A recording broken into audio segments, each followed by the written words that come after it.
1995, my mom died. It was just me and my sister, so my dad turned to alcohol. So it was real hard for us. He finally gave his rights up to my grandparents, so we were raised by both sets of grandparents. It was hard. It was just me and my sister, and you know, she was younger than me, but she had all the better friends than I did. She had the classier friends than I did. So I really struggled. I struggled with abandonment and rejection. My dad, when he left us, so I automatically seemed to reject this. And living with my grandparents, there was a little higher standard for us, so I just felt lonely most of my life. And so at an early age, I started looking for that love. And obviously, I looked for that love in all the wrong places. And ended up in a lot of wrong places. I became way too much for my grandmother to handle, so she sent me to my other set of grandparents. Once I got there, I got pregnant at the age of 16. I was forced to have an abortion. And then, sorry. Take your time. You got it.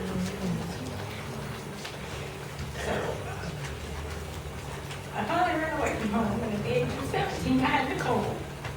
And went back home with my family, trying to get my life right. I was working, taking care of Nicole. And then finally in 1997, I thought I met the man of my dreams who was going to love me forever. The love that I finally been looking for all this time. And it was just pure disaster. For 8 years, he took me away from my family, isolated me from everything and everyone I've ever known. It wasn't until I got married that I was on drugs. But he had me so drugged up that I couldn't see reality. I could not see the real world. I was so stuck in bondage. I couldn't see the things that were going on right in front of me. And kind of got sick of that. So in 2004, I kicked him out. We got a divorce. But then my life just kind of went downhill after that. And in 2005, a tragedy just completely changed our life around. Some tragic events led me to spend a little time in jail. I was in jail for 90 days, and the CPS came in and took my daughter and my granddaughter away from me.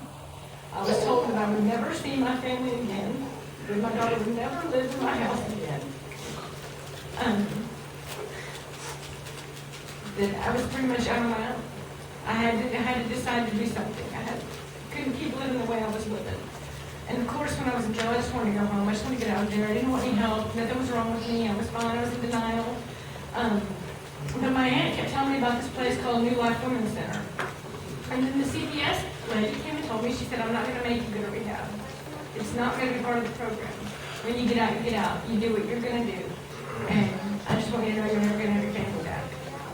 And so I did get out in May of 2005, and in June of 2005, I went to a place in Conroe, Texas called New Life Women's Center.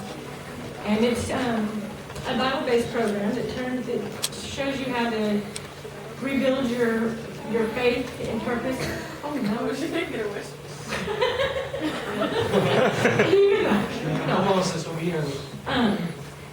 It's a program that helps you turn your pain into purpose.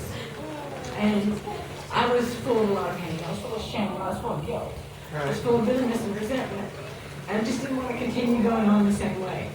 And so I decided then to go to this place, to live in a dorm full of women that I had no idea who they were, to be totally and truthfully dependent on nothing but God. I mean, this place is out in the country. You have nobody but God to depend on. And that's exactly what I needed at the time I needed it. And God knew what I needed. And it was an 18-month program, and it was hard.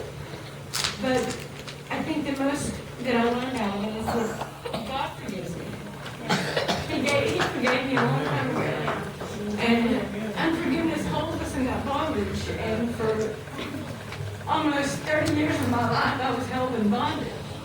And it was the biggest and hardest step I've ever had to take in my life, to be separated from everybody I ever knew. But I want to tell you something, because God is so good and He is who He is.